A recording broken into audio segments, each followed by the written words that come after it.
these motherfuckers. It's time to go. All I want to do is fucking eat. We're not practicing to beat somebody. We're practicing to beat everybody. Nowhere to run and nowhere to hide for 4 quarters.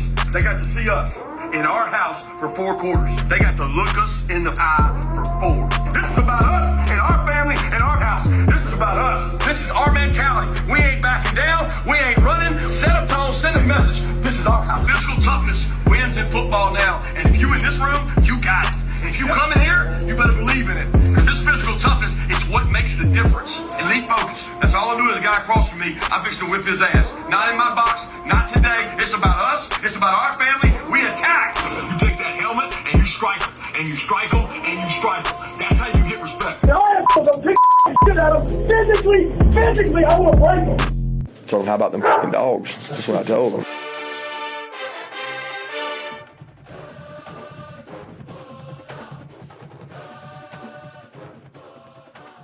Man, do we have a lot to get to this week. When I was looking at it over the weekend, I knew the 4th was coming up. I was like, this might be a light week for the show. I was wrong. Because as I went back and looked at everything that I had going on, like over on the YouTube page and the various channels, I realized I've got a lot to say this week. And I hope somebody's going to show up and listen. And then, lo and behold, the recruiting machine that is the University of Georgia just keeps on rolling. So we're going to touch on all those things tonight. Let's just take a quick look here, see who's in the chat with us. I see Dogs is in here tonight. He says, take your time, man. I appreciate you hanging in here with me. Like I said, live happens live. Joe Sisson's in the room with us tonight. Welcome in, Joseph. Harry Legs back. I appreciate your support, man. Thanks for being here. Junkyard Dog is in the room. So we are just going to get on to it because it's one of those things. I see Harry's already talking about the recruits. We're going to get there, Harry. I promise. No worries. This is one of those things, I got to thinking about it, and I'm like, where exactly is Brock Bowers getting the praise that he needs, right? We know what Brock Bowers is, but I was like, do we actually know what he is? So I spent last week researching what Mr. Bowers has done at the University of Georgia through 2 seasons, and I put out a video. I hope you've seen it. If you haven't watched it yet, I'm going to show you a little quick teaser here of it, and you can certainly check it out because Brock we go Bowers. through. How's this for a career so far? 2021 SEC Freshman of the Year, 2-time All-SEC First Team, 2-time AP All-America, John Mackey Award winner in 2022, back-to-back and reigning college football national champion. That Right, we're going to talk a lot about what it is that I had to say in this video. But there seasons was at Georgia. one Brock Bowers is already this video that I really wanted you to see, and it's this video right here. This Brock video. Bowers is the definition of a damn beast.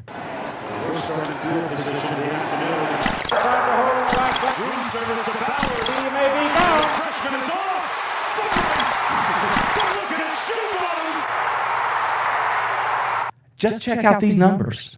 We'll get there, Randy. So here's the thing about that video. I hope y'all enjoyed that as much as I did. I mean, I tried to post it on a couple of different places. When I saw that play live, like, you know, think about what happened that week.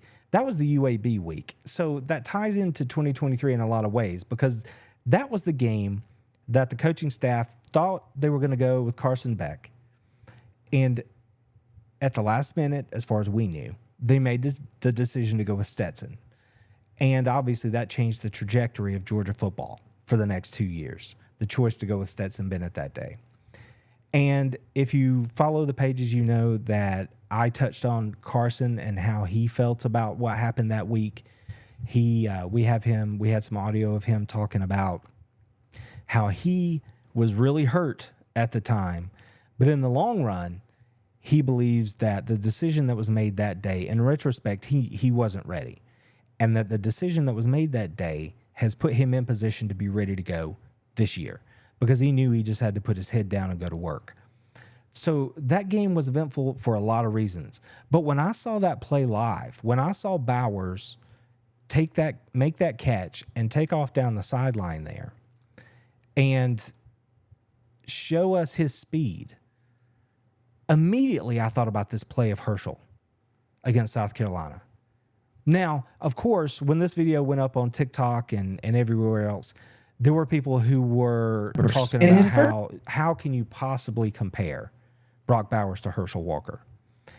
That is a discussion that is nuanced in a way. I never said that Brock Bowers is a better athlete than Herschel Walker.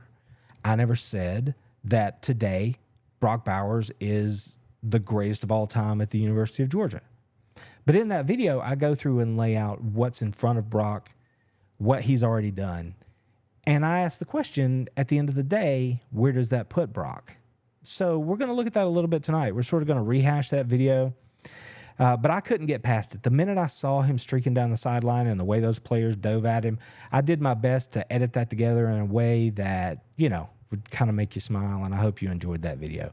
So again, if you haven't seen it, go check that out and let us know what you think about it, because I appreciate that. Harry says, good video. I appreciate that. Max is in the room. Welcome in, Max. So yeah, let's take a look at what Brock Bowers has meant to the University of Georgia so far.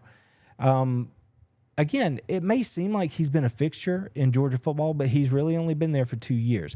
So if we look back at what he's done so far, Brock Bowers was the 2021 SEC Freshman of the Year.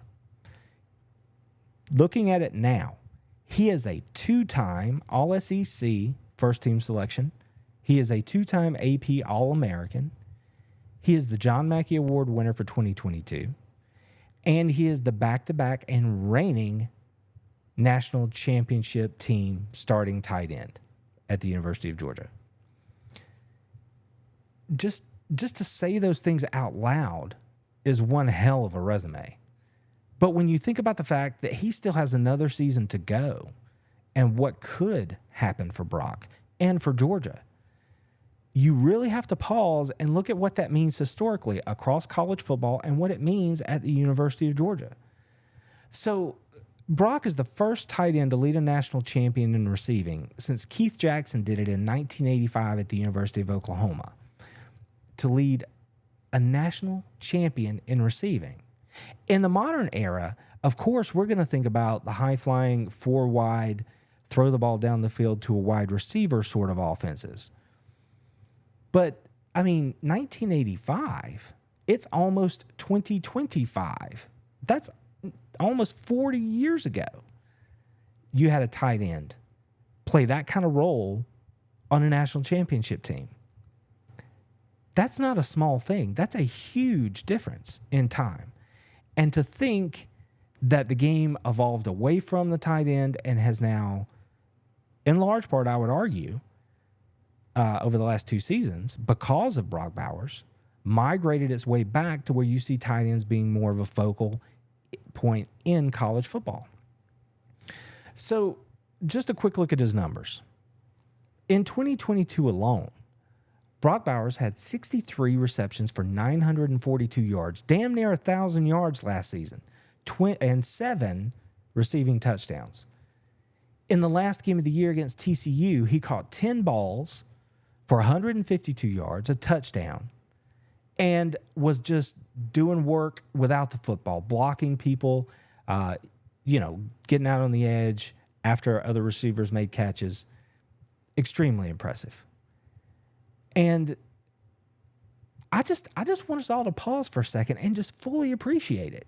Because, can you imagine a scenario where he chooses to come back for a 4th year? I can't. Why would you? I just can't see it. So we've got him for 1 more year, guaranteed. I'm just saying, let's enjoy it. Over 30 games, over 2 seasons, the Dogs are 29-1 with Bowers as the starting tight end. 119 receptions, 1,824 yards, 20 receiving touchdowns. Oh, did I mention he's carried the ball 13 times for another 165 yards and 4 scores? Yeah. You can put Brock anywhere. If you go back and watch the video I posted last week, you'll see I broke it out statistically where he lines up. I don't want to say he's a positionless player. He is a fantastic tight end. I don't want to take that away from him. But literally, you can put him anywhere and get a mismatch. There aren't many players in college football that you can say that about. And tonight I'm beating that drum that Brock Bowers is probably the best college football player in the nation for 2023. Now, that doesn't mean that he's going to win the Heisman Trophy, but it doesn't mean that he shouldn't. I mean, there are other tremendous players. Caleb Williams, tremendous player. Really. There are others. Michigan has a couple. Corum is one. We all know about Marvin Harrison Jr. at Ohio State. There's a quarterback at UNC. You know, there are players. But you'd be hard-pressed to convince me that there's a better college football player in the nation in 2023 than Brock Bowers. Emmett chimes in with a comment here and says, if he has another year remotely like he's had, he will go down as the best tight end in UGA history and possibly be in talks for the top 10 tight ends in college football history. Yeah, I'm biased, but stats don't lie. You're absolutely right, Emmett. And that's the thing. I was noticing when I was reviewing people's best of lists for tight ends in college football history that there's actually a very wild swing in who's being considered in that top 5. Some lists would have someone like Mike Ditka in that top 5, even at number 1. Other lists wouldn't include him at all. Tony Gonzalez is another person who had a tremendous NFL career, was a great collegiate tight end, but was in people's list, he would fall outside the top 5. I saw another list where he was inside the top 5. So it varies wildly. Like, what is it that you're going to value? Is it statistics? Is it championships? Is it the whole package? It's just one of those things where, I don't know, I guess you get to decide what your metrics are. But I've laid out what I think my metrics are. I think you start with the statistics. You start with the position he lines up in. You see how he's utilized in the offense. You see what he means to his program. Is there anyone in the country that has meant more to their program over the last 2 years than Brock has to the University of Georgia? I mean, you can argue that. Blake Corum at Michigan would be an argument. I don't know. You guys throw it out there to me. Caleb Williams, maybe. I mean, he did make a difference at Oklahoma and at USC. And I see Worm chiming in here in the comments saying that, you know, Caleb Williams, he's never been a fan. How do you lose to Tulane? Yeah, that was crazy. I don't care. I see he mentioned here Caleb isn't going to like that statement. You know, I don't care. You know that. Send it to him. See what he says. I just because I'm not a big fan of Caleb doesn't mean that I can't appreciate his talent level. So I absolutely believe that Caleb Williams is a tremendously talented player. He is a fantastic quarterback for the system that he is in. So I still would make an argument that Bowers might be the best player in the nation in 2023. Of course, we'll see. They're going to do it on the field. We have new people popping in here. John Dadamo's saying hello. Welcome in, John. It's good to see you, friend. Joe's chiming in. Penix at Washington. Absolutely. He's meant a lot to what they're doing out there. There's no doubt about that.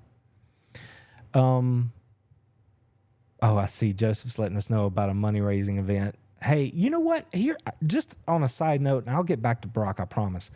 But I saw something this week, and we can blame Joseph for getting me off on this tangent. I saw a thing this week that people were saying that as many ducks as the collective has in a row here in Athens, the Classic City Collective, they do a wonderful job, especially in the way that they approach all of the student athletes and getting everyone involved and making sure that people have appropriate opportunities based on what they've achieved. The thing about the collective, though, is that word's getting out that some of the biggest influx of money has come from a handful of donors. Now, I don't know that that's exactly unique. It's probably that way across most of the country. But they were saying that they were hoping that there would be more support for the collective and the businesses that are in the collective to help drive those funds. So this is not an NIL live stream, but it is very interesting to me to see how those things are going to come together. And I know that if I have an opportunity to support the collective through a purchase of, I know Jittery Joe's, for example, is a member of the collective. So if I have an opportunity to buy a cup of coffee from Jittery Joe's, I'll do that. And it's little things like that that help you support the team. So it's one of those things that if you haven't given it any consideration and you're not a direct donor to the university, the collective is a good way to help support all of the athletic programs at the University of Georgia. So just a little PSA there in case you hadn't thought about it. John saying that Caleb Williams is going to be considered one of the best quarterbacks in college football ever, I think. Ever? I don't know. Again, I guess it goes back to how you want to argue that.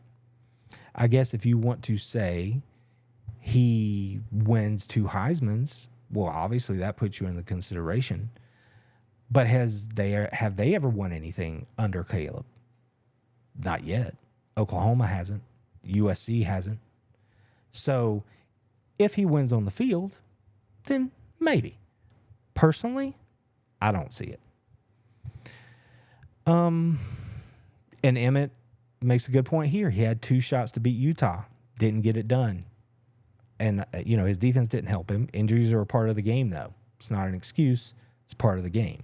So, and I do appreciate the fact that he gutted it out and tried to play first team. Absolutely, I do.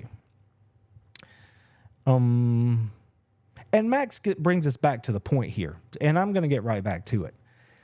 I feel like there have been players like Caleb and such, but I have a hard time thinking of any other players at the position comparable to Bowers. Exactly. When you think of tight ends over the last 2 decades, 3 decades, again, I just mentioned 1985 with Keith Jackson at Oklahoma. There are really high-quality tight ends across the country. That's not the point. The point is, how have they impacted their team? How have they lifted them in a way that, say, a quarterback may, or that a dominant running back may?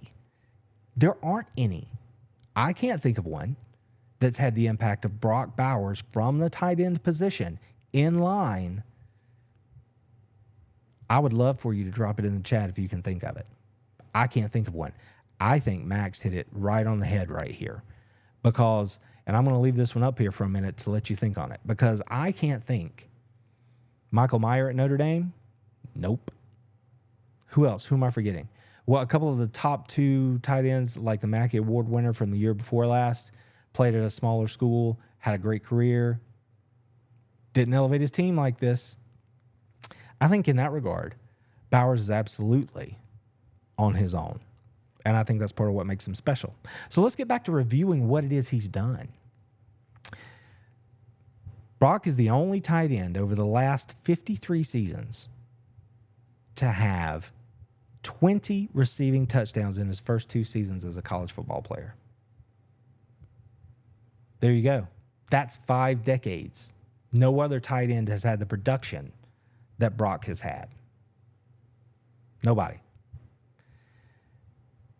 No pass catcher in Georgia history has more receptions, yards, or touchdown receptions than Brock Bowers through 2 seasons at the University of Georgia. Terrence Edwards, Fred Gibson, George Pickens, Dominic Blaylock. No.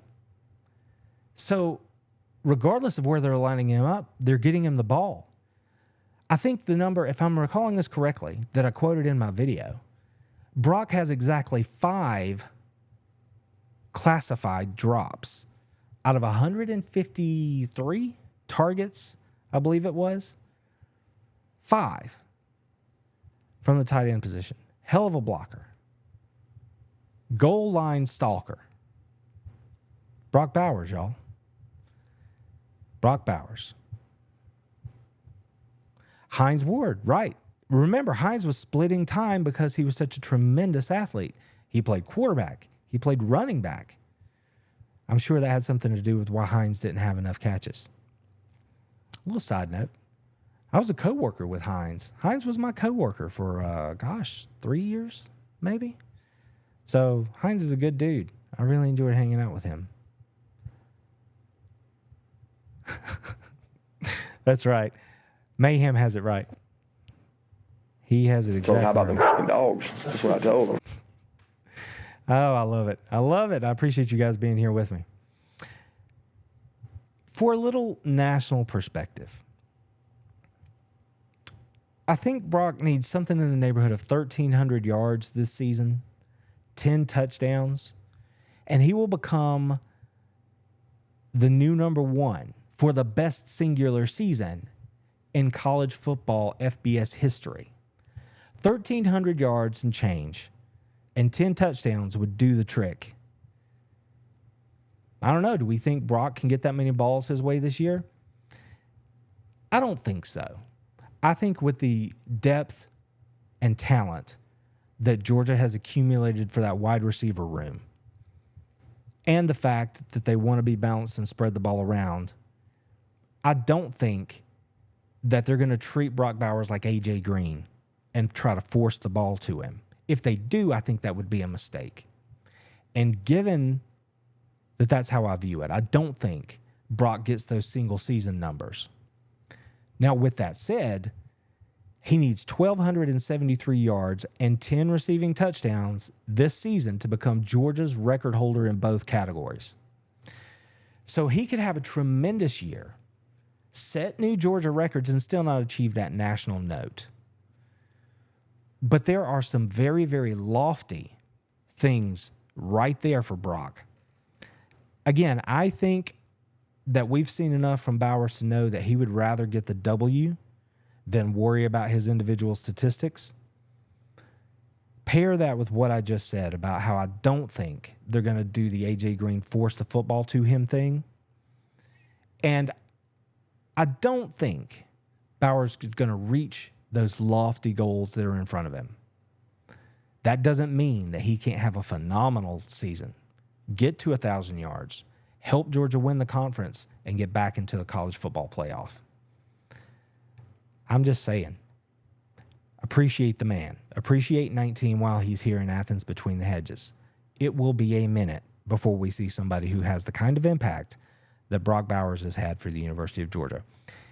And I do want to just kind of put this out there. I want to say this in a grouping so that you can hear it and just let it roll over you. Here's what could be for Brock in 2023. Bowers could be a back-to-back Mackey Award winner. He could become a 3-time first-team All-SEC player. A 3-time first-team AP All-American. No, I'm sorry, not first team. A 3-time AP All-American. It would be his second first-team mention. 3-time college football playoff national champion. School record holder in receiving yards and touchdowns. It's not out of the question that Bowers could get an invite to New York for the Heisman Trophy ceremonies. And if we let ourselves dream the crazy dreams, he could win the Heisman Trophy. If he played out of his mind and reached those benchmarks that I mentioned earlier as far as statistics are concerned, you would have a hard time convincing me he didn't deserve the Heisman Trophy if Georgia wins the conference, gets back to the playoff. I mean, I didn't list this anywhere else, but let's think about it. Let's just say, again, I'm never going to assume that Georgia's going to go 12-0 through the regular season. I respect the game too much for that. But if you'll grant me this, and let's just say that they do, that would be 41-1 through 3 seasons as a starter at the University of Georgia for Brock Bowers. 41-1. I'm just saying, y'all. Appreciate the man. So let's dive back into the comments here. Mayhem Matthews letting us know that they have the deepest wide receiving room since I've been alive. So here's the thing, Matthew. I heard someone make the statement the other day that, and this is going to be blasphemy, maybe even for John, who's a Michigan fan, who's in the comments here with us.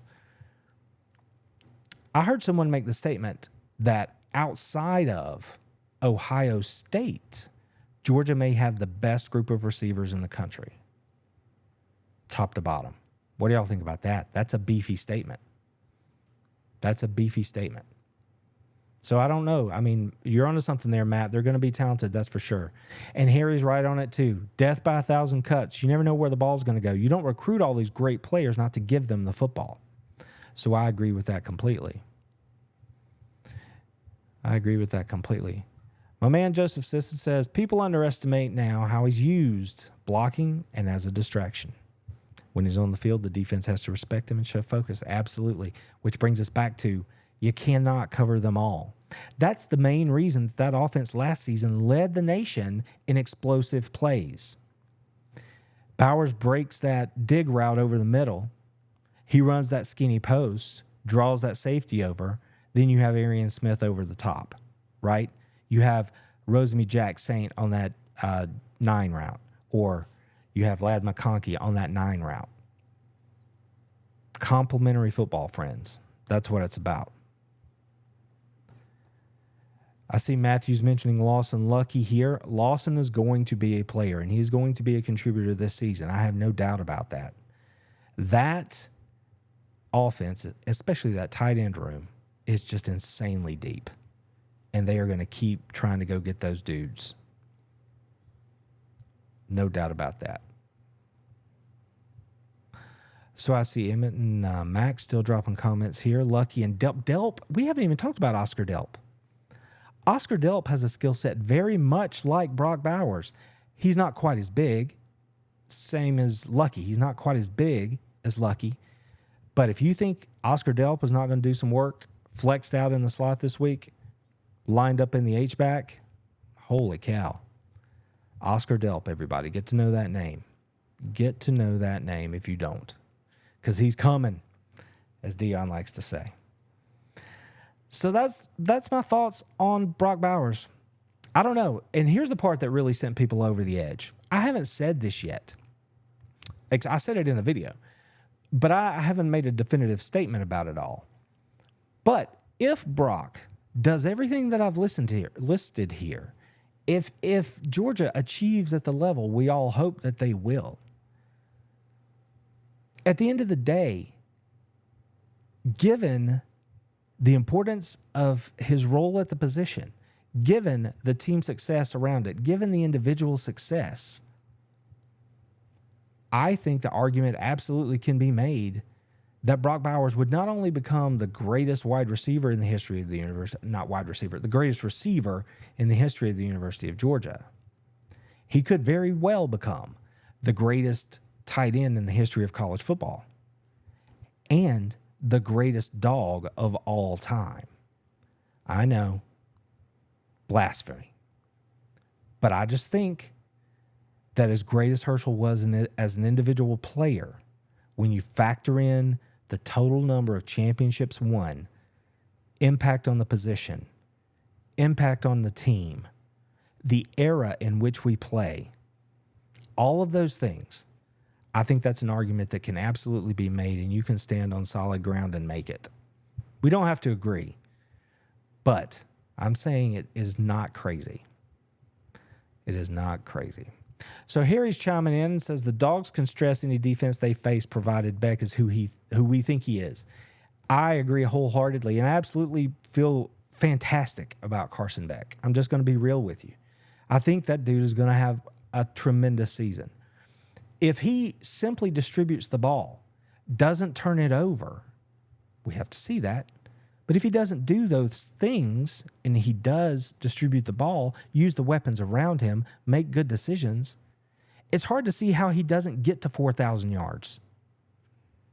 4,000 yards and 20-plus touchdowns, maybe 30. I'd probably edge closer to 20 simply because we don't know who the receiving threat might be out of the backfield just yet. But 4,000 yards passing, 20 touchdowns, let's say he's throwing for 65%. Take those numbers today and tell me where you think Georgia is at the end of the year.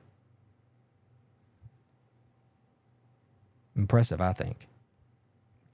I think that means good things for the Georgia Bulldogs. So if we move on just a little bit. That's Brock Bowers. Enjoy the man while he's here. He's not going to be here for one more year. Let's soak it in and enjoy it. Brock Bowers, everybody. That's what I'll say about that. Best of luck to him. Best of luck to the Dogs. I hope he stays healthy and we can see him for all that he really is. It's going to be interesting to see how they use him. So before we move on to my next topic, I did want to remind you guys that I posted this on the community wall, but I sat in with Michael from the Air Raid Attack podcast yesterday. And if you haven't had a chance, go back and check out that video because I spent, it was over an hour and a half.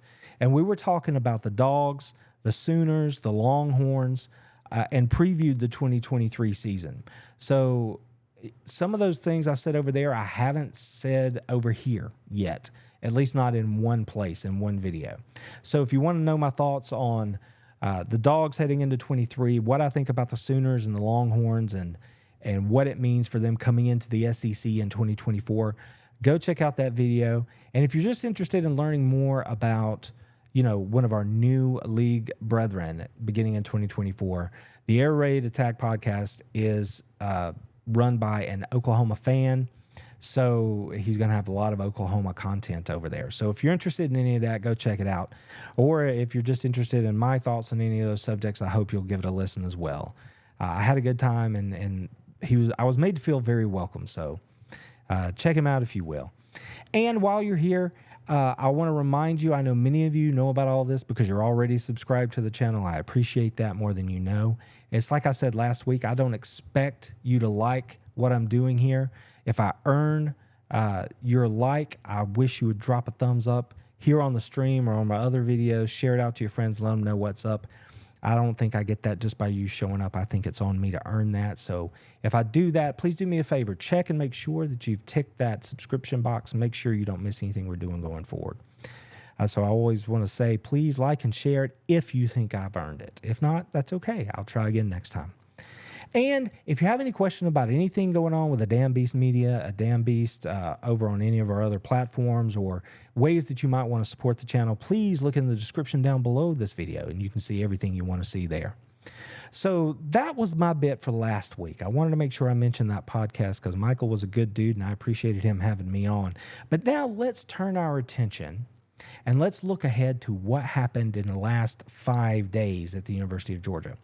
Coming into this recruiting season, one of the areas that had to be focused on was the offensive line, simply because there could be some serious attrition from the O-line in Georgia's offense after this season, both through just people running out of eligibility. The transfer portal is a thing. People are going to move around. There's no doubt about it. And there could just flat out be dudes good enough to be drafted off of this team. So they could lose up to 4 starters off of this offensive line heading into 2024. So if that's the case, you got to replace those bodies. Now, there are some big bodies and some talented dudes already on campus in Athens, but got to restock that cupboard. And the Dogs have been at it this week.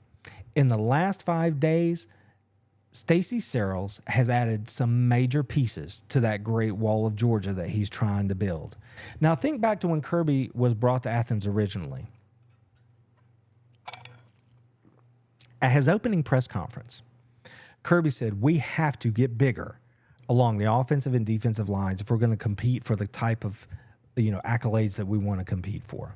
He was absolutely right, and you've seen that from the very beginning of his recruiting classes. So let's look at what he's done in the last couple of days.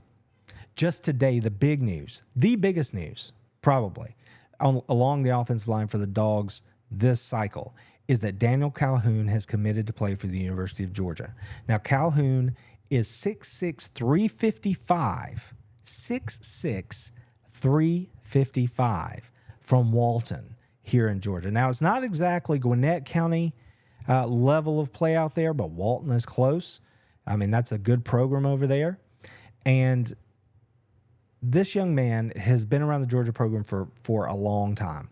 This was a battle between Auburn, Texas, Alabama, Tennessee, and our Dogs.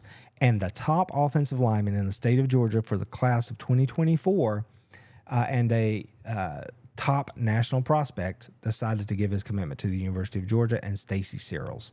So I'm scrolling back up here so I can find this comment from Harry. There it is. There he goes. Walton's Daniel Calhoun, 6'5", 335. They're probably going to give him a shot at tackle to begin. We'll see if he bumps down inside. We'll see how that goes. I'm going to have to hit these comments. These are great. So Daniel Calhoun, huge news. Literally, massive news for the University of Georgia today with the commitment of Daniel Calhoun. Now, just 4 days ago, another big ugly committed to the Dogs. Calhoun comes on the heels of the Michael Uni commitment. Michael was a 4-star offensive lineman out of Texas. A head-to-head battle with the Longhorns. He liked what Cyril's and the Dogs were offering. Another massive body, 6'7", 335. Not only is Kirby Smart and Stacey Searles, not only are they tremendous football coaches, they've put on the lab coat. They are professors. They are out here teaching the college football world about the physics, the science of the game. If you've got dudes that are large human beings, if my dudes are bigger than your dudes, I believe my dudes can move your dudes. Basic physics. We saw it against TCU. That's what they want, are these massive human beings, these individuals. They know they can develop them, train them up, and get them on the field to provide quality depth. In 2024, that line is going to be young, but massive and massively talented. So, I'm not in the business of projecting what they're going to look like in 2024 just yet, but I'm just saying these pieces are beautiful, okay? Because even if you win as a defensive lineman, I mean, gosh, the number escapes me right now. Calhoun's wingspan, if we just focus on that for a second, it's something like 8 feet across. Even if you win with technique, you still have to run around this massive human being to go get pressure on the quarterback. I'm just saying, people, this is not me that you're looking at out there, okay? These are 1% humans. There just aren't that many that are this large and this athletic. Go watch the film on Calhoun and Uni if you haven't. The thing about Uni out of Texas, not only was that a big deal for going into Texas and getting a top flight, top 150 prospect, he chose Georgia over Michigan and Alabama, okay? So we're not just taking whoever here. They're going to get the guys that they want. Michael Uni is a military family kind of dude. He knows about hard work. He knows about commitment, and he knows that the University of Georgia is where he wants to be. Daniel Calhoun, same thing. All he wants to do is compete. He will go anywhere to compete, and he will take on the very best competition he can find in the camps and things like that. He's about the work. These young people seem to have the right mental approach to the game. They know what it takes to play at Georgia, and they are bought in. And it's a beautiful thing to see, and we're not done yet. Before we move on, I just mentioned Calhoun and Uni, okay? Don't forget, they already had commitments from Malachi Tolliver, 6'5", 320. 6'5", 320. He's the runt of the litter. And Marcus Harrison, 6'8", 340. We know what Scott Sinclair is in that development, in that weight room, and what he does with dudes and helping them transform their bodies. We know the investments that Kirby has made in nutrition and individualized dietary plans for every athlete based on their goals. Y'all, none of this is bad weight. Go watch the film on Calhoun. He rang up 355. I think he measured in at 365 in Athens on his official visit. He's like, that's because everybody's feeding me steaks everywhere I go. Calhoun can easily drop 15, 20 pounds. He's already athlete enough to pull around from the tackle position and lead on the counters. He's already athletic enough to get out and run on the screen game. Let him drop 20 pounds. Let's see just how much he looks like a Broderick Jones in 2 seasons. Friends, these are some good players. That Great Wall of Georgia is looking mighty stout. So we've got Calhoun, Uni, Tolliver, and Harrison at a position of great need for the University of Georgia in this recruiting class. In the coming days, the Dogs are favored. You don't know because the kids still have to commit. The Dogs are favored to land the number 2 player in New Jersey and Nair Daniels, 6'8", 370. 6'8", 370. The biggest of them all. That's a Penn State, Florida State, Georgia battle. Rutgers is in there too. Nod to the home state. And they also seem to be favored to land the commitment of the number 5 player in Illinois, Marquise Easley. 6'5", 345. That's Tennessee, Alabama, Oklahoma that the Dogs are competing with there. These commitments are coming. They're literally days away. The Dogs lead for both of these dudes, reportedly. Look at the 6 athletes that could be lining up at the University of Georgia along the offensive line in the next couple of years if these dudes commit and stick. There's no reason to think that they won't. That is an impressive group. This isn't a recruiting show, and I'm going to jump back into these comments here and go through these with you guys because I value you being here. Thank you so much for that. But before I move on completely, I do want to say that tomorrow, the number 44 overall player in the country, the number 8 defensive lineman in the country, Joseph Jonah Ajonye, man, that's a mouthful.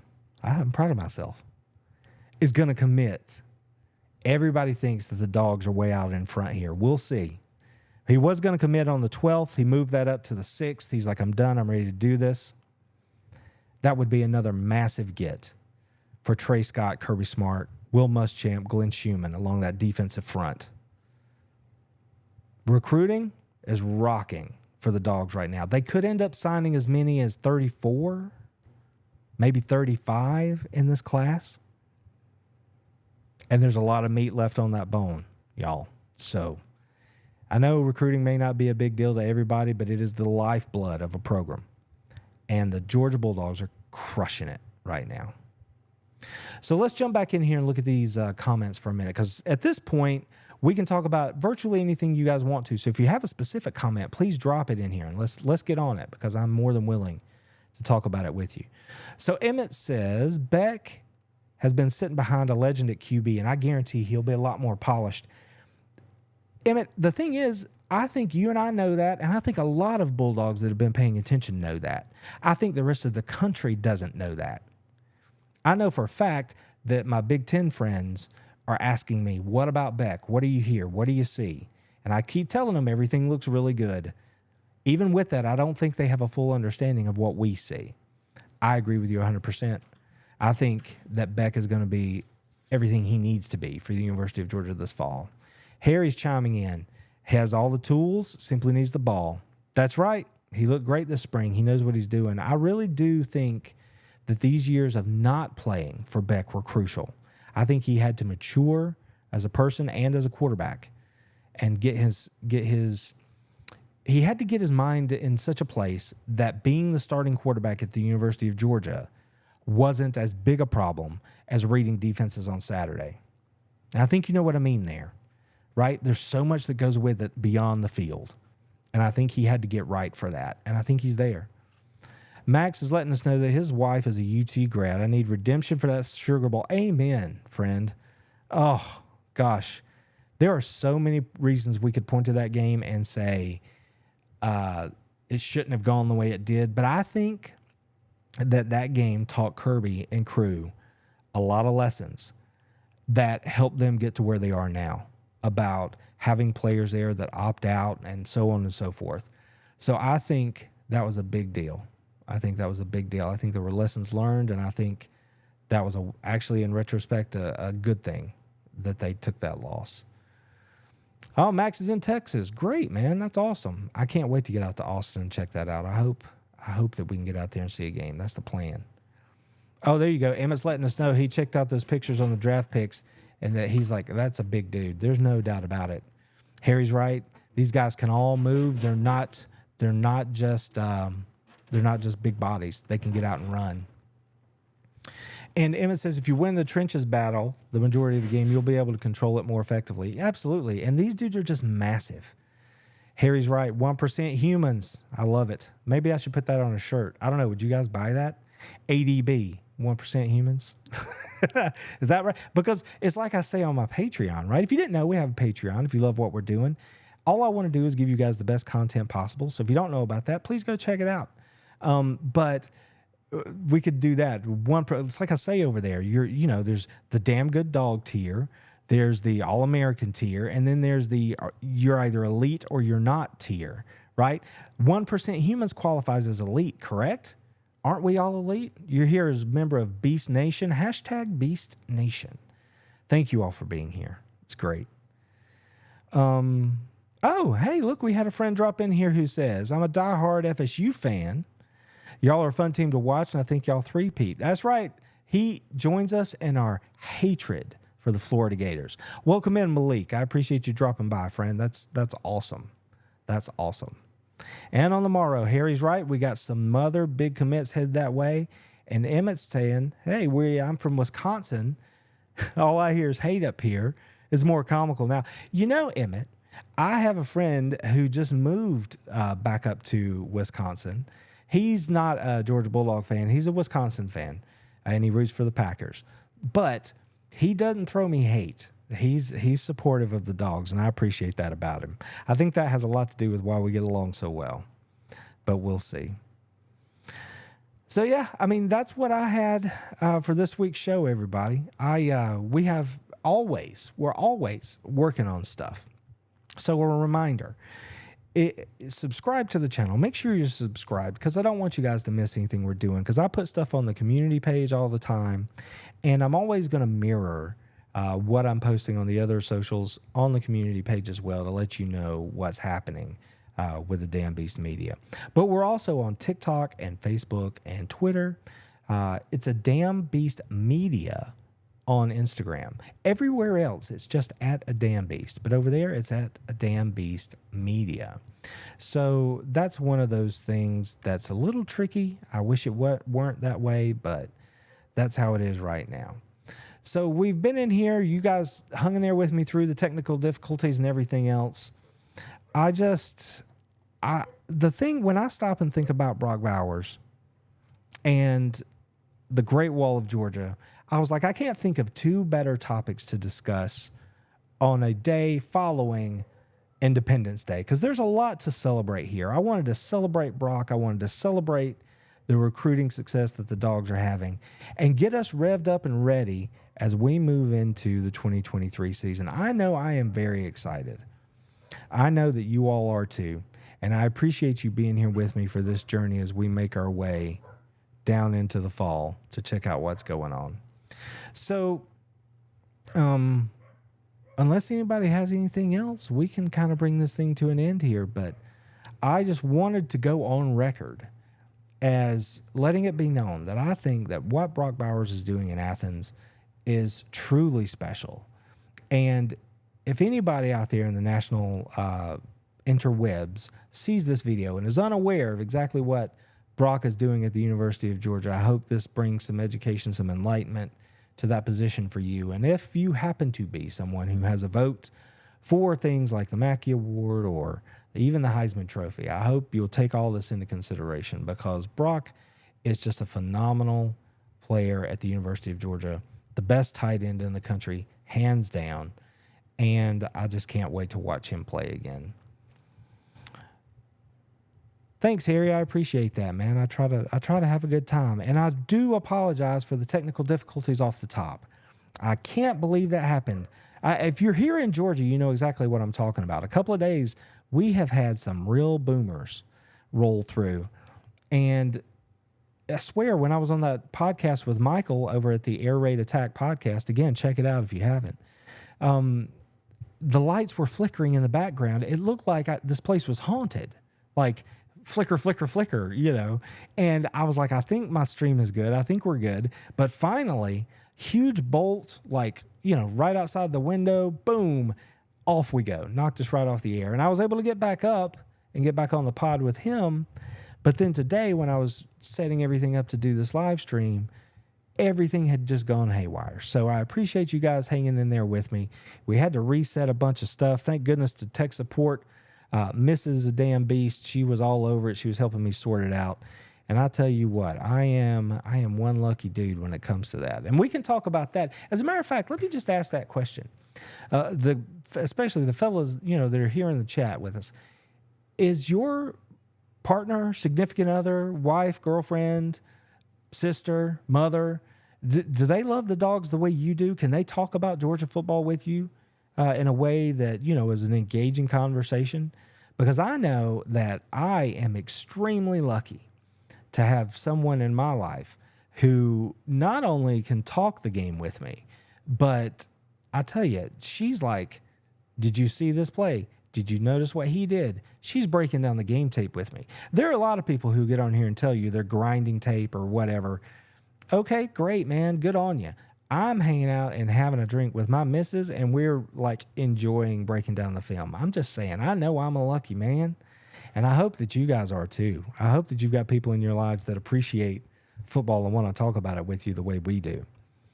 Oh my goodness. Let's see what Harry has to say. He says, that rain came through about 1 o'clock. Yep. Knocked out the power. Oh, I'm telling you, we had some crazy stuff over here. And it wasn't one of those things where I was ever really concerned about, tornadoes or anything, but it's that straight line wind and that lightning and heavy rain. RIP my backyard with the grass, man. It stays wet. You knock it down with a rod mower, and then you're like, all right, we got to let it dry a little bit before I can take it down another level. So we'll get to that soon enough. I think you all know what I'm talking about. We'll do the yard work when we have to, right? So, all right, everybody. So again, let's see here. Max, thank you. I appreciate you, man. Oh, you're the first time in. Well, goodness, let's spotlight Max, everybody. Thank you for being here. I appreciate that very much. I promise you, my only hope is to be worthy of your time, because you could be anywhere on a random Wednesday, and you chose to pop in here. I appreciate that. Thank you so much. And Jay, hey Jay, what's up? It's good to see you again, friend. Are you just popping in? I don't know. We can rehash anything if you've got a question about anything. But tonight, we were talking about, y'all filled Jay in. We had technical difficulties. Holy cow. But tonight, we were talking about Brock Bowers and the greatness of what Brock is, and the Great Wall of Georgia, and what the Dogs are doing out there on the recruiting trail. It is just crazy to watch. I appreciate the support, man. I know there's a lot of other people doing a lot of other streams and stuff like that. But again, that's why I say make sure you're subscribed and hit that notification bell. That way you'll be notified when we go live or when we drop a new video. I don't want you guys to miss anything. Because when I tell you that all I want to do is give you the best content I can, I absolutely mean that. And I really do appreciate you guys and your support. Really. It means the world. So if you have any questions, Jay, about anything, please drop them in the chat. If you don't, that's okay too, brother. It's fine. I'm just happy you popped in. Max, again, thank you for being here. If you haven't checked out the other videos, I hope you will. It was great chatting with you. So yeah, hang out here with us. We'll keep you up to date on what's going on a swivel, right? We'll look back at the last week. We'll look ahead to what's coming, and we'll try to keep our finger on the pulse of the Bulldogs here in the off season. There's a lot going on. I mentioned this last week. Media days are coming up. So we're going to be up there. We're going to take in media days in Nashville. Hopefully I can bring you guys some really cool stuff around that. We'll see what that's going to end up looking like ultimately. And again, as we head down through the summer and into the fall, we're going to be looking at having some interviews on here.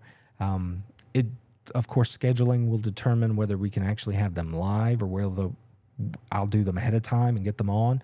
But either way, that's something that I want to put out there and have you guys keep an eye on, because it's one of those things that if I can make it happen and if our partners can make it happen, that's something that I really enjoy doing. It gets me right back to my journalist roots, right? It lets me know that we can have a good conversation in real time and get you guys the answers that you want to questions that you might not get anywhere else. So I really do hope that that's the sort of thing that we can do. But again, that will come down to scheduling and things like that. So here's Jay. Let's see what Jay has to say. Definitely cut from a different cloth. I wouldn't think a guy's such a freak from seeing him. I'm telling you, the thing that Kirby has said is that, one, he's not going to be outworked, and two, The moment is never too big for him. And 3, you can't get him to say anything when you interview him, and that's a fact. I mean, he's literally 1 or 2 word answers, you know. But I think that just says something about who he is. He's not about the talking. He's about the production. And the reason the moment is never too big for him is because of how hard he works, right? There's no reason to be nervous if you've done the work. All you have to do is show up and play free. And I think that's exactly what Brock is. Maximum effort. He's having a good time. I mean, what was it on that ESPN piece from the season? They said that they referred to him as Buddy Bow Bow, right? Like a golden retriever who just constantly wants to chase the ball all day. He just never runs out of energy. Can you imagine what that does in the depths of summer workouts? What that does when you're tired in the 3rd or 4th quarter? You know, you see that dude over there still bouncing around and keeping you up. How can you be tired, right? How are you going to let him outwork you? Stuff like that in the moment, I think, is invaluable. And I think we're nuts if we think that's not happening. I mean, I've played enough ball to know. And if you're here, you probably have too. It matters when you got somebody like that who's telling you to pick your head up, you know. So I'm just really fortunate to have Brock on our team. And he does seem like an absolutely regular guy. Absolutely. And we haven't even talked about the person Brock Bowers is, right? Like, we all saw the reports. I mean, I don't know. If you guys can think of one, let me know. But I can't think of a player today with a bigger NIL value than Brock Bowers on the Georgia Bulldogs football team. Yet, he, out of hand, said, you know what? I'm good. I don't need the NIL money, right? He's like, I don't need this because of what I've done on the field. I can do my own thing, right?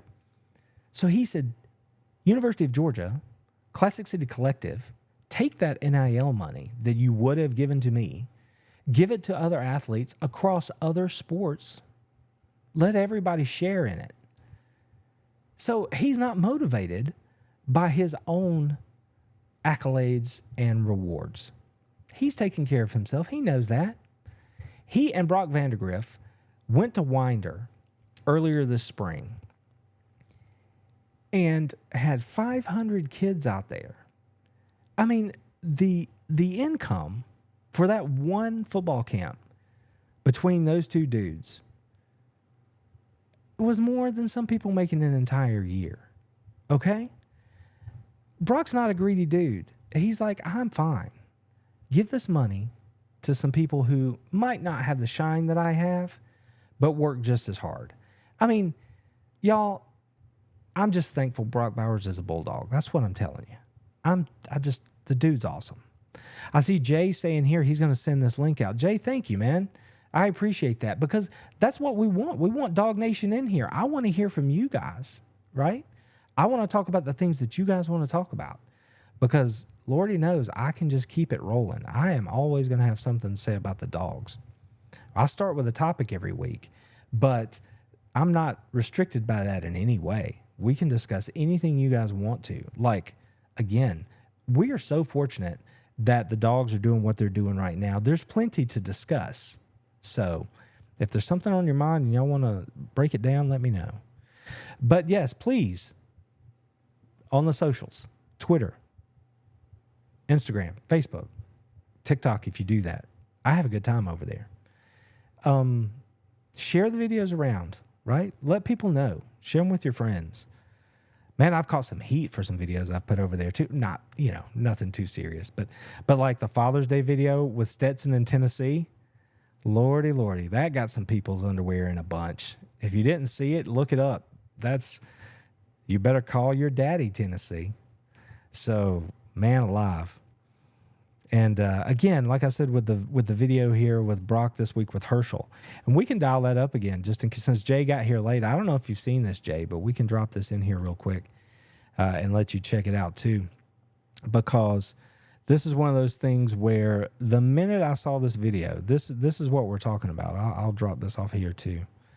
so we can see the screen better. But this is one of those things where when I saw this video of Brock, or when I saw him make this play, I had to do this video. I just had to. And I thought it looked really cool the way it ultimately shook out. So what we're going to do is bring this back. So here, Jay, in case you missed it, this one's for you, buddy. Definition of a damn beast. We're starting field position of the afternoon. Room service to Bowers. He may be down. The freshman is off. Fires. They're looking at shoe bottoms.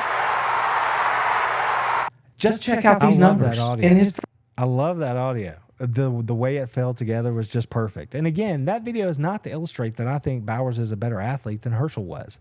It's a different time. It's a different game. They're different players. I'm not saying that at all. But the way that play worked, when I saw it live, I was blown away. I immediately had images of Herschel against South Carolina. And I understand this was UAB. But the video itself, get rid of the rest of it. Just think of the video. I thought it looked beautiful. And I was really proud of that edit too. That was a fun little technique. So I hope you guys enjoyed it. Did you see that? See, that's pretty good stuff right there. That's my boy right there. See, I'm saying we put good stuff out there. Tell your friends. I appreciate you guys being here for real. And you know, again, if nobody has any other topics, we can break this thing on back.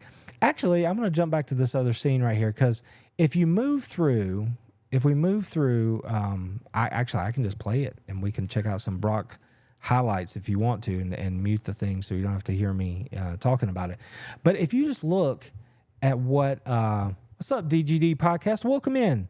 We're just talking about Brock Bowers and the Great Wall of Georgia. That's what we're talking about tonight. We're coming up on the end here, but you guys let me know if you got questions. We'll hash it out. I'm all about it. But yeah, so just look at these highlights. Like when I saw this catch right here, that catch against Kentucky, and then this one, he didn't even see the ball until the last second. Are you kidding me? That is where my statement of Brock Bowers comes from, right? I was like, oh my word, look at this dude. Look at what he's doing. Watch this. Run over that defensive lineman right there. Are you kidding me? SEC championship game? Whatever. Stiff arm. Get you some. I mean, Brock is the man. Christy, welcome in. It's great to see you. It's fantastic you're here. I appreciate it. We're just checking out Brock Bowers. We're talking about Brock Bowers and this month of July, this recruiting season that we've got going on right now. It is incredible. I'm ready for the month of July. Woo! Christy, I'm so happy you're here. Jay jumping in, letting everybody know. I love to see that. You guys familiar with each other. See, that's what I'm saying about Dog Nation. We are all maniacs for this kind of stuff. But when I looked around on YouTube, I didn't really see a channel. Oh, I'm going to hit pause right here. We didn't even talk about this. Let's do this real quick. Let's talk about the fact. Oh, okay. Two things. Let me finish my thought. Sorry. So we're maniacs for this stuff.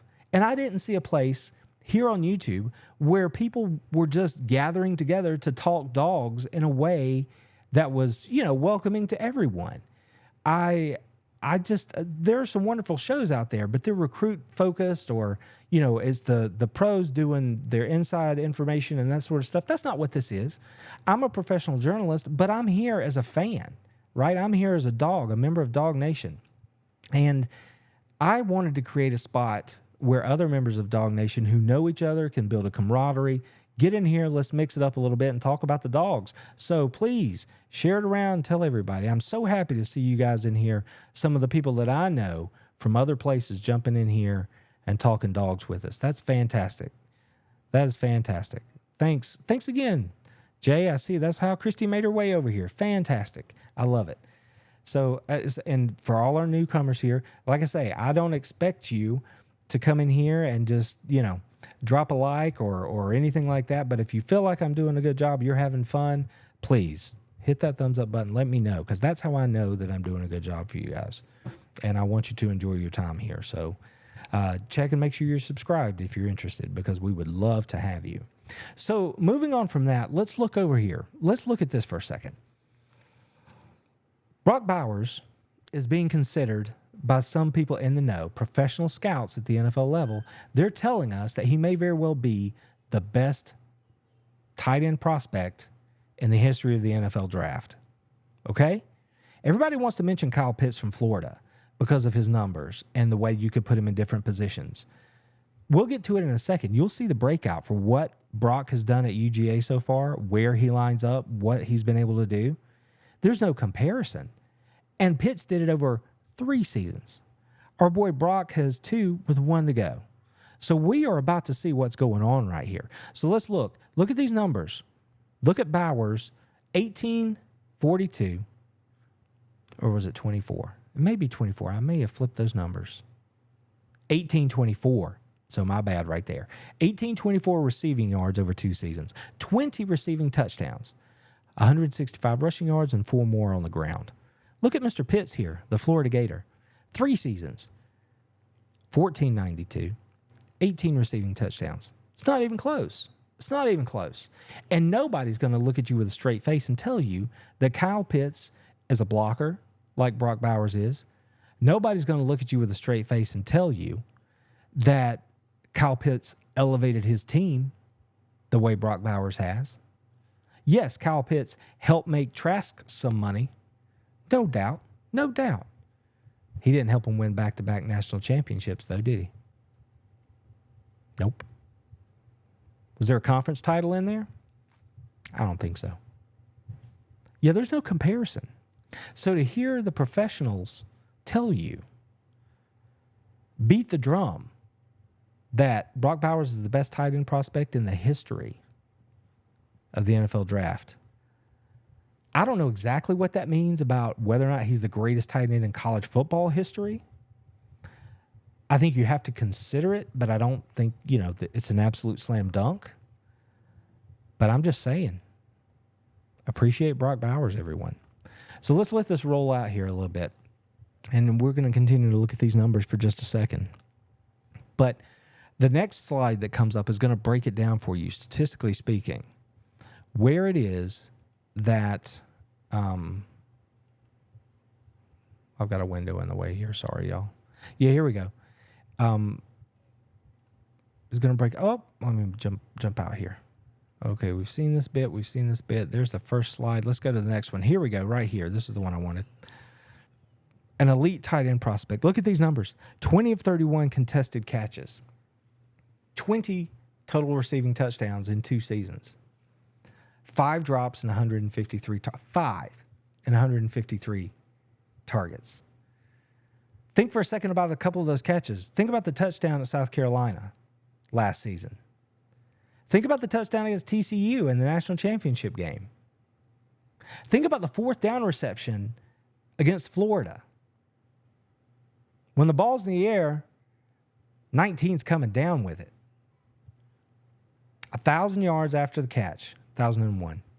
440 yards after contact. Remember that highlight earlier where he pancaked the Alabama defensive tackle on his way to the end zone? That's not Kyle Pitts. This is what an elite prospect looks like. It's undeniable, people. If anybody wants to come at you and tell you why Brock Bowers isn't what we say he is, send them the video. Send them the link to this. Let them know. This is crazy. Just crazy. Crazy that anybody would have that opinion.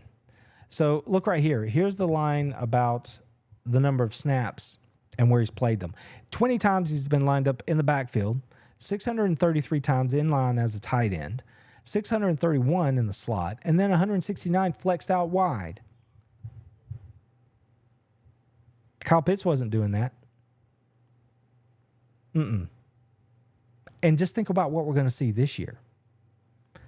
What's the over-under on whether or not Brock throws a touchdown pass this season? What do you think? Half? 1.5? Come on now. He's a glitch. He's a cheat code. And he's a Georgia Bulldog. Can I get a go Dogs? Drop it in the comments if you agree. Go Dogs. How about them? That's what I'm saying about that.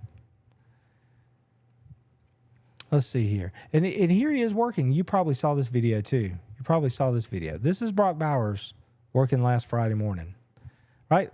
Pushing that sled, leading the pack up the hill on the campus run. Look at that. Nobody's going to outwork 19. I think we know that. And he's like, how can I get better? How can I be better for my team in 2023? And in the spring, he flat out said it. I want to become better as a route runner and more dominant as a blocker. More dominant as a blocker. Good luck, college football. Good luck, college football. That's what I'm saying to that. 19 is something special. I mean, I'm trying to think of the players that I've witnessed just in the last couple of decades, that made me feel the way I feel when I watch Bowers. The thing that I loved about Brock, when we saw him against Vanderbilt in his freshman year, he had 3 touchdowns in that game. The minute he caught the ball, much like Gurley, much like Chubb, much like Michelle and Herschel Walker and the greats in Georgia history, the greats in terms of football, period. It was, what is the quickest way for me to get to the goal line? And then not being denied when he got there. That's the thing. He would get the ball in his hands, and the minute he gets it in his hands, he's worried about how can I get to the end zone the quickest. I'm trying to score every time I touch the ball. I'm not trying to get the first down or a few yards. I'm trying to take it to the house. I mean, look at what we got right here. Look at this. Look at this catch against Alabama. Look at that. 3 defenders. High point the ball, pulled it down. And here, a little move. Let me get to the house. He's not worried about running somebody over. He's worried about scoring. Contested catch after contested catch. Look at this. Look at that. I'm just saying. Look at this. Another one. We were talking about contested catches. Up over the dude. Draped all over him. Touchdown. Brock Bowers is special, y'all. Let's not freeze it on my old face. And again, I'm not comparing him to Herschel. Not directly. But look. It makes me smile every time I see it. It looks so similar. And it was a whole lot of fun to do that video. So I hope you guys enjoyed it. Let's jump back in here and look at these chat. Man, this is awesome. You guys are living it up in the chat. I'm loving it. How about the chat, everybody? So do I think, Jason jumps in here, says, do I think he'll be a Heisman finalist? I think if Brock has the kind of season we all hope and believe he can have, he is absolutely worthy of consideration for an invite to New York. You're going to have to take somebody. If the Dogs are 12-0, Beck has thrown for 4,000 yards and 20 touchdowns, 20-plus touchdowns. I mean, I've never been a big proponent of the career numbers being rewarded with the Heisman Trophy. I think it's about the best player that year, the most outstanding player that season. I've already said on the stream and other places, I think going into the season, Brock Bowers is the best football player in the country. He's not a quarterback or a running back, but that doesn't mean he's not the best player. So, yeah, I think absolutely he could very well end up in New York with an invitation. And he might even win the thing if we allow ourselves to dream. Junkyard chimes in with a wonderful comment here. Frankenstein, that he literally, it's like you put him together. Like, he's got the wingspan, he's got the bunnies, he can jump, 4 or 5 speed, hands. Holy cow. It's like he was built in a lab. There's no doubt about it. Scrolling through your comments here, checking them out, looking for something's going on. All right, so the DGD podcast, again, thanks for being here, y'all. It says, who are we most excited for in this freshman class? Woo, that's a big question. Because earlier we were talking about the offensive line, and that was such a crucial need for this class. And Cyril's and Coach Smart and Fran Brown, those dudes, they are doing the work and bringing those guys in. But who am I personally most excited about? I'm a defensive guy at heart. There are a couple that aren't committed yet that might force me to rethink what I'm about to say, but you can only count what you know. I don't want to assume anything. With that said, I'm going to say Ellis Robinson. I was in school at the University of Georgia when Kirby Smart was there, when Bobo was there, when Champ Bailey was there. Ellis Robinson could end up being the number one cornerback prospect in the nation in this class. And given the way we know that Schumann, Muschamp, and Smart use their DBs, now that room is full, okay? There are bodies everywhere in Georgia's secondary. Players, every one of them. But Robinson could be what I hoped Keeley would be. Keeley was great. I'm not knocking on Keeley. But he was a little stiff. Champ was anything but. Robinson has a frame. I mean, what we can tell on tape in high school, you know, it is what it is. But he could be that sort of corner for Georgia. That's exciting to me because if he is, the things I've said in those past videos about what that outside linebacker group looks like, what that defensive line looks like moving into the future, if Robinson is the kind of corner that I'm excited about thinking that he could be, it is Katie bar the door, friends. Look out. Look out. So I would go with Robinson right there. That's a great question. Thanks for that. Jay's dropping in another quality comment here. His numbers are amazing. One of the major reasons stat threw for 33. Yeah. The yard after the catch thing, so underrated. We saw it in the highlights. South Carolina, right? Alabama, LSU. Just won't go down. And it's a beautiful thing to see. It's a beautiful thing to see. It's like Kirby says. Told him, how about them fucking dogs? That's what I told him. Christy giving Nick Chubb some love here in the chat. I appreciate that. Nick Chubb is a fantastic Bulldog. I'll just say that. Jay's pointing out that if you haven't been paying attention, it's been Georgia Day on the SEC Network, so you could jump over there and check out some beautiful dog highlights. My DVR has been running because I record the games in the season. But after a while, I just want to freshen up my recordings. So when they do these, I will go in and re-record things I already have just to get a fresh recording. I don't know. Fresh is better, right? I'm going to go with that. Does anybody else do that, or is that just me? Just me. That's right. Last season in Athens, soak it in. Soak it in. Oh, Roquan Smith. Christy, I'm going to throw this on the screen right here because this deserves some attention. Roquan Smith. Y'all, I'm just saying.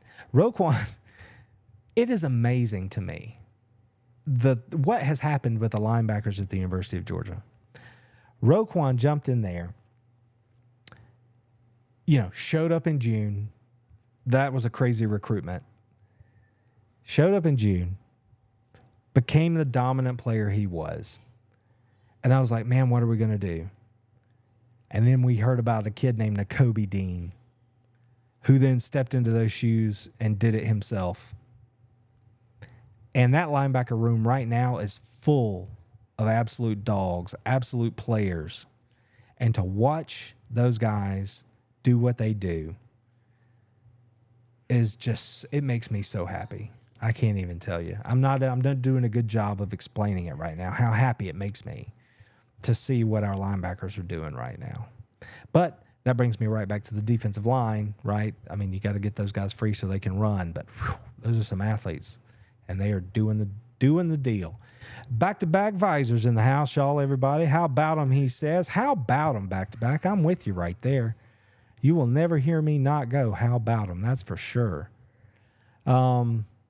Still scrolling through here. Ellis is the best quarterback he's recruited. See, you caught what I was saying right there. Damon Wilson, DGD is chiming in right here. I had some stuff to say about Damon recently, and maybe you caught it. I don't know, so I will reiterate it right here. I see Damon's progression this year at the University of Georgia. I don't know if mirroring is the right word, but I think it's gonna remind us of what we saw with Trevon Walker. by the time we get down into November, I think Damon Wilson is going to be that monster that nobody knows about on a national stage, and he's just going to start wrecking things by the time we get to Ole Miss and Tennessee, where you know pass rush is going to matter. I think Damon Wilson could be like one of the biggest splash sort of dudes when we get to the back half of this season. You say he's going to be a monster early. Yes, as a freshman, I completely agree. I don't know if he's going to have some huge impact the first month of the season, maybe. I think he's going to figure it out as he goes. And I think by the time we get to the middle and the back half of the season, Damon Wilson is going to be something else.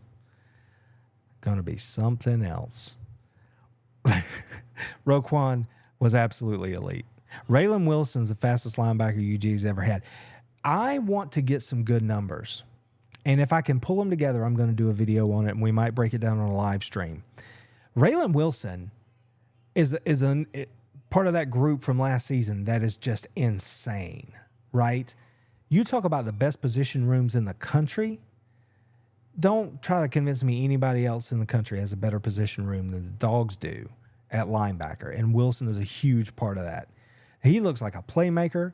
Obviously, he can run. Man alive. I want to pull together the numbers on what all these dudes ran because most of them ran track, right? So I don't mean 40s. If I can only find the 40s, that would be fine. But if we could get those information about the dudes that did run track, where they're running 10-3, 10-400s and playing middle linebacker, pull that together and then do a roster comparison over the last, 4 or 5 seasons, 3 to 5 seasons, and just see this next couple of years in Athens. I think we're going to see the fastest defensive unit that we've seen under Kirby, and that should make all of us go, whoa, right? Look who we're talking about. Roquan Smith, Nakobe Dean, Nolan Smith, all these dudes, Keely Ringo, all these guys that can flat go. I think as we move into the next 3-4 seasons, I think we're looking at a unit that will be that won't even be close, will be the fastest defensive unit in the country at every position. I think that I want to find those numbers. If I can do it, that will be a video I'll do. But if you know how to help me with that, please hit me up on socials. Send it to me on Twitter or, Facebook, wherever you are, because if we can get some solid numbers, the idea of that just makes me salivate as a defensive dude. Because we know they're going to arrive with a bad attitude. We know they're going to know where to be. And then when you put that kind of athleticism around that sort of discipline, holy cow, friends. I would love to be able to just read it off and look at it. That's insane. That is insane. Y'all getting me all kinds of fired up. It's just July. Me too. Me too, Visor. Me too. 23 on the catapult. Okay, see, now that right there is immeasurable. So again, if you guys come up with some information, and I don't know if you may have done this on a podcast already. If you have, please let me crib your notes or something, because that's the sort of, in-depth sort of thing that a football head like myself and people who appreciate the game like you guys do, that's the kind of stuff we want to know, man. That next level information. That's what we want. At least that's what I want this channel to be about. So Christy says, do you think Bobo will run the ball? Yes, he will. He will. But the thing that I trust in with Mike is that whatever his talent base is, that's what he's going to use. So again, all you have to do is look at 2013, 2014 when he had Gurley and Chubb and Michelle and those dudes. They ran the ball. Why? Because their best players were running backs. That's why. And if you've got dudes like Brock Bowers and Oscar Delp and Lawson Lucky, Dominic Levitt and Ladd McConkey and Rosemary Jack Saint and, shall I go on? You've got those dudes. You're going to get the ball to those dudes. They're still going to run the ball. That's part of who they are. That's part of who Georgia is. But I absolutely have faith that they're going to put the ball in the hands of their playmakers. And I also, as I said earlier in the stream, I think they can avoid the A.J. Green factor where you feel like you have to force it. So if they can pull off that balancing act, I think this offense is going to be insane. Insane. Yeah, see, DGD's on it right here. He's going to get the ball to the best player's hands. Absolutely. But it comes back to that forcing it point. If you force it, it's counterproductive. So they have to watch that part. And it's tempting. Wilson is extremely fast. I see, here you go. I started to mention Mpemba earlier. Mpemba is a dude that he is an absolute unit. And when he figures it out, because he's very raw, when he figures it out, holy cow, friends. Holy cow. That's what I'll say about that.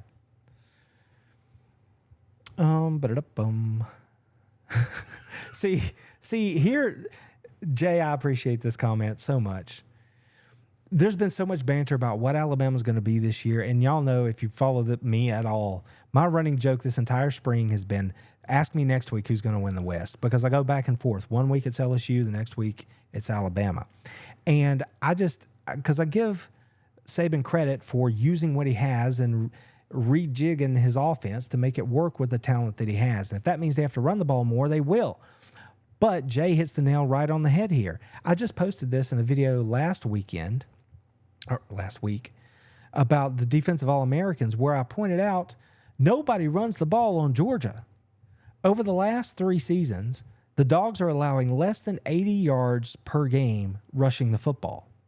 If you can't run it against Georgia, your ass is getting beat.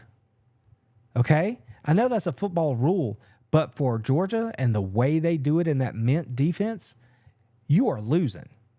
So it's one of those things where Alabama's Alabama. I have great respect for Alabama.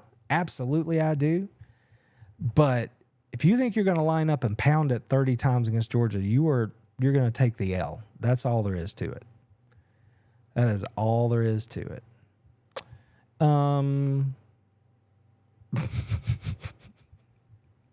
Sorry, Jay.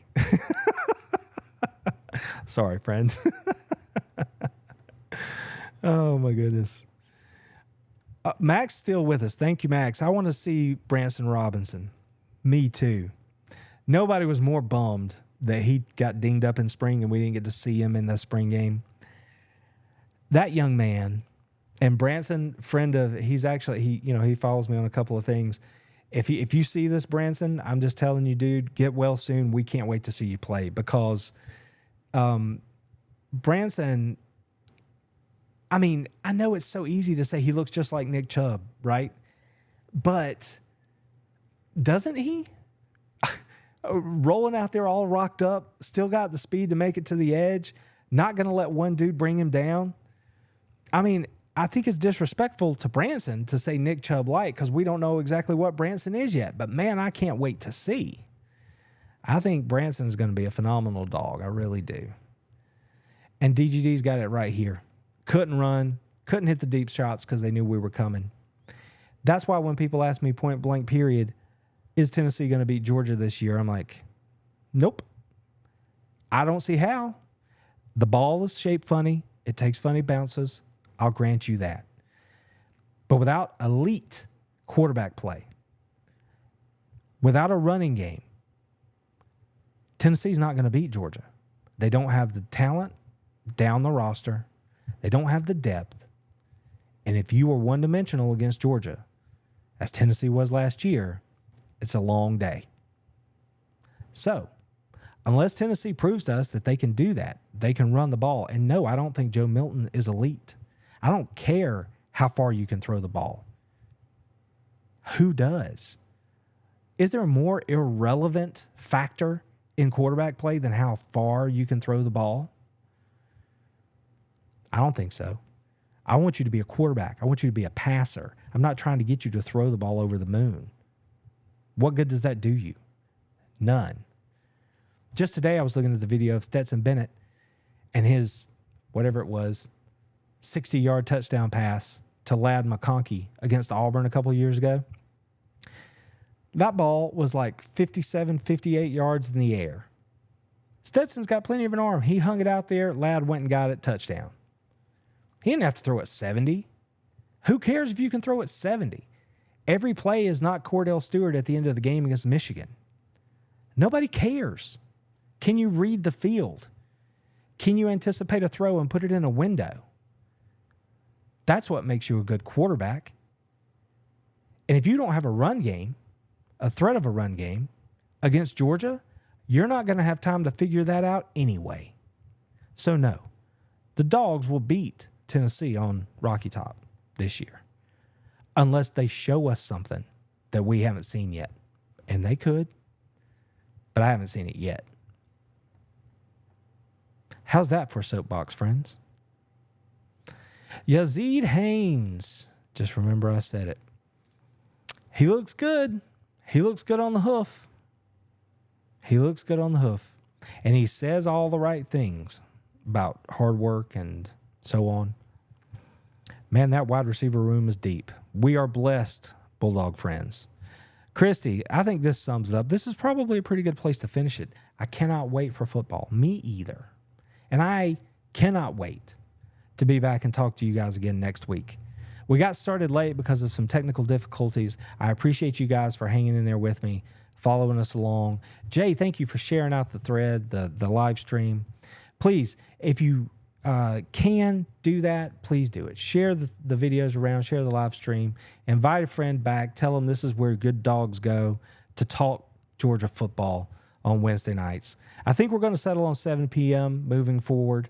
So put it on your calendar, mark us in there. That's what it's going to be. 7 p.m. on Wednesdays. We're going to talk Georgia football every week here on The Swivel. So I'm Randy. This is a Damn Beast Media.